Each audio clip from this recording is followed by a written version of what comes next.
लोग ये भी कह रहे हैं कि शुरुआती दिनों में जब कोरोना वायरस शुरू हुआ था तो एक मुख्यमंत्री जो सबसे ज्यादा एक्टिव दिख रहे थे, कंट्रोल में लग रहे थे, अब लग रहा है कि वो केंद्र सरकार कंट्रोल में है और अरविंद केजरीवाल इंजन के पीछे बस चले चले जा रहे हैं कि ये सिचुएशन किसी तरह से बाहर निकल जाए। तो दिल्ली की जो कोरोना वायरस की लड़ाई है उसका इंजन कौन है, अमित शाह या अरविंद केजरीवाल? मुझे नहीं लगता कि इस तरह से कोई ब्लैक एंड वाइट करने का वो पॉसिबिलिटी है। सब लोग अपना अपना, हमें दिल्ली की जिम्मेदारी दिल्ली के लोगों ने चुनाव में आम आदमी पार्टी को दी। आज दिल्ली के अंदर आम आदमी पार्टी की सरकार है। आम आदमी पार्टी की सरकार का मुखिया होने के नाते और दिल्ली के लोगों का मुख्यमंत्री होने के नाते सारी जिम्मेदारी मेरी है। अगर दिल्ली में कुछ भी बुरा होता है उसकी जिम्मेदारी मेरी है। अगर दिल्ली में बेड्स नहीं मिलते उसकी जिम्मेदारी मेरी है। अगर दिल्ली में टेस्टिंग नहीं होती उसकी जिम्मेदारी मेरी है। अगर दिल्ली में प्लाज्मा की कमी आती है उसकी जिम्मेदारी मेरी है। अगर दिल्ली के अंदर किसी भी लोगों को कोई भी दिक्कत है उसकी जिम्मेदारी मेरी है।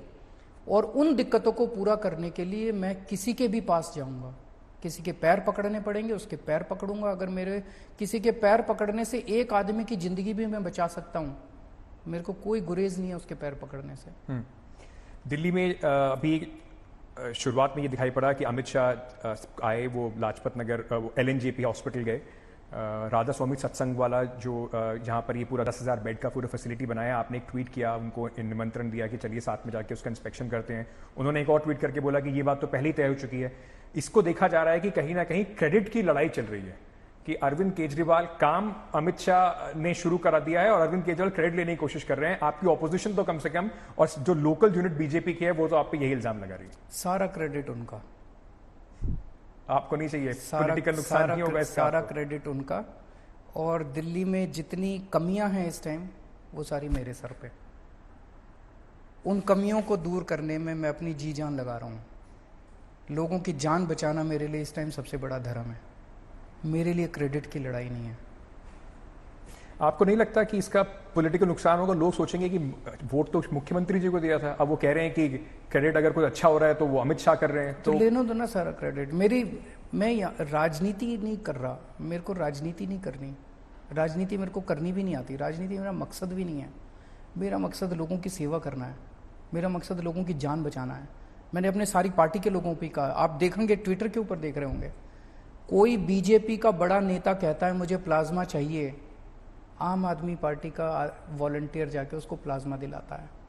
बीजेपी वाला हो चाहे कांग्रेस वाला हो चाहे कोई भी हो, हमें राजनीति नहीं करनी, हमें जान बचानी है। चाहे बीजेपी वाला हो चाहे कांग्रेस वाला हो चाहे आम आदमी पार्टी वाला हो, कोई भी हो, हर एक आदमी की जान हमारे लिए इंपॉर्टेंट है। उसी में लगे हुए हैं। कितना फर्क पड़ा है केंद्र सरकार और मिनिस्ट्री ऑफ होम अफेयर्स के इंटरवेंशन से दिल्ली की लड़ाई में कोरोना वायरस के खिलाफ? क्योंकि दिल्ली में वैसे भी थोड़ा कॉम्प्लिकेटेड स्ट्रक्चर है, एक तरफ MCD है, केंद्र सरकार के भी हैं। क्योंकि कुछ चीज़ों में देखा गया, जैसे कि आपने बीच में कहा कि आपकी सरकार ने कि बाहर के लोगों का इलाज करना संभव शायद नहीं होगा, वो केंद्र सरकार के अस्पताल करें, दिल्ली सरकार के अस्पतालों को रिजर्व कर दिया जाए, उसको केंद्र सरकार ने पलट दिया। होम आइसोलेशन वाली जो पॉलिसी थी उसके ऊपर कुछ मतभेद रहे। तो क्या एक समन्वय बन पाया है और कितना फायदा मिला है अरविंद केजरीवाल की सरकार को कोरोना वायरस की लड़ाई में केंद्र सरकार के इंटरवेंशन से? अभी तक हमने उनसे कई बार मदद मांगी। जैसे शुरू में PP किट्स नहीं थे हमारे पास, हमने केंद्र सरकार से मांगा, उन्होंने दिए। शुरू में टेस्टिंग किट्स नहीं थे हमारे पास, हमने उनसे मांगे, उन्होंने दिए। अभी फिलहाल के दिनों में हमने उनसे ऑक्सीजन के सिलेंडर्स मांगे, उन्होंने हमें ऑक्सीजन के सिलेंडर्स दिए। हमने उनसे कहा कि ये जो राधा स्वामी सत्संग के अंदर इतना बड़ा सेंटर बन रहा है, हमारे पास डॉक्टर्स और नर्सेज की कमी थी, हमने उनसे मांगा, उन्होंने डॉक्टर्स और नर्सेज की सुविधा सब हमें दिलवाई। तो कई बार जो जो चीज़ें हम लोगों ने मांगी उन्होंने काफ़ी मदद, अब सबसे बड़ी मदद पिछले दिनों में मिली एक्सपर्ट एडवाइस की। नेशनल लेवल पे उनके पास बड़े बड़े एक्सपर्ट्स हैं। दिल्ली के लेवल पे हमारे पास उस किस्म के, उस लेवल के एक्सपर्ट्स नहीं हो सकते। तो एक्सपर्ट एडवाइस उन लोगों को जब हमने कहा कि हमें इसमें मदद चाहिए, इसमें मदद चाहिए, उनसे मदद मिली। और जैसा मैंने कहा कि कोई भी व्यक्ति, कोई भी संस्था या कोई भी सरकार अगर ये सोचे कि हम अकेले कोरोना से निपट लेंगे, वो किसी और ही प्लेनेट में रह रहे हैं। अमेरिका फेल हो गया, स्पेन फेल हो गया, न्यूयॉर्क फेल हो गया, लंदन फेल हो गया, सारे फेल हो गए। कोई एक सरकार कर ही नहीं सकती, सबको मिलके एफर्ट्स करने पड़ेंगे। और दिल्ली के अंदर आपको उसी का नतीजा आज नजर आ रहा है। पिछले जो हमारा अलायंस हुआ है, राजनीति को बिल्कुल साइड रख के, तू मैं को बिल्कुल साइड रख के, हमने जो एक साथ मिलके काम किया है टीम की तरह, सारों ने, होटल वालों ने, हॉस्पिटल वालों ने। अब इस लड़ाई में अगर आप सोचें कि अस्पतालों की कोई भूमिका नहीं है, बहुत बड़ी भूमिका है।